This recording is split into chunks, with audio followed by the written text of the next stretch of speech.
Hello everyone, welcome to part 2 of a replay between lalush and Naama here on Steps of War. Naama using Steps of War and just slowly inching into the Zerg base and dealing a lot of damage and now denying this expansion over here. Gonna go ahead and continue this replay. We do have some Ultralists, but this really tight choke point with a lot of siege tanks, marines, and marauders should be able to fend off this attack, especially with a sensor tower now here giving sight and into this high ground over here. So you see a lot of these Zerglings, a lot of these units trying to move around.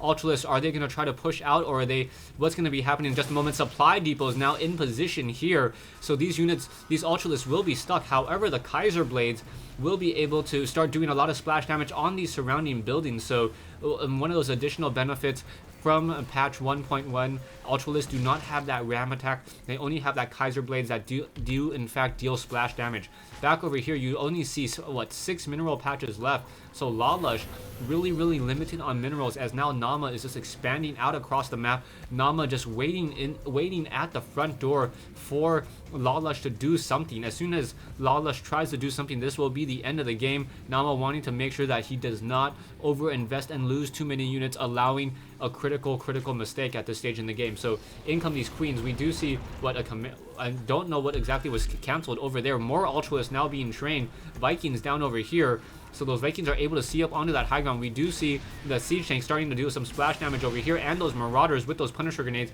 able to fire up onto that high ground. So will it be enough? Siege tanks continuing to start blasting at these Ultralists. Ultralists unable to really do anything at all.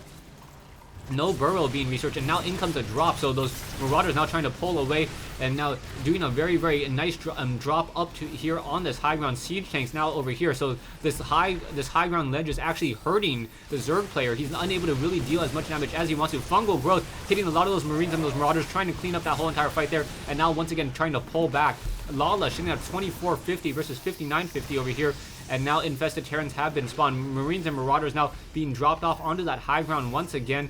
Will it be enough? There are siege tanks down over here. For some reason, we should probably have some of these SCVs that are in around this side of the map to just continue to perhaps get some auto repair. And Lalush, realizing that he is just in a position where he cannot come back, decides to GG. So Lalush losing this game to Naama here on Steps of War.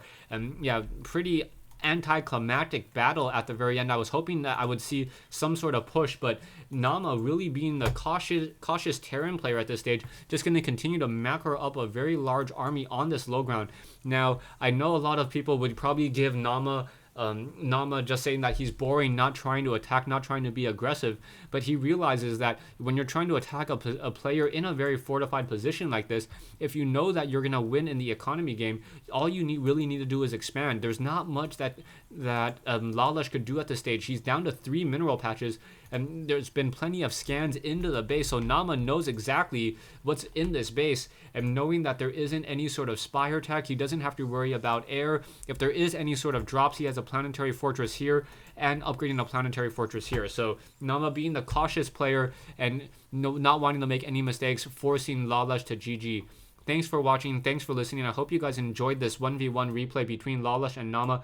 I'm going to go ahead and move this timer and try to figure out what exactly dealt damage to that Ultralist Cavern. So Ultralist Cavern already took some damage there. So what about the 14-minute mark? So yeah, in comes these just Banshees. No sort of drop play. So yeah, just a Banshee just trying to come in outside of the range of that Spore Crawler. However, the Ultralist Cavern will be able to complete. Yeah, this Banshee really didn't deal that much damage or deal that much at all.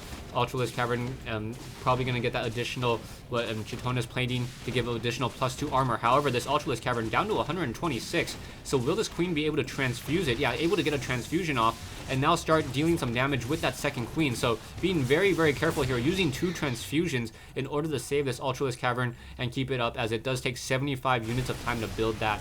Alright, so that was the one part of the game that I missed. I'm trying to keep track of the minimap more. And once again, thanks for watching if you decided to stick all the way through this replay until the very end.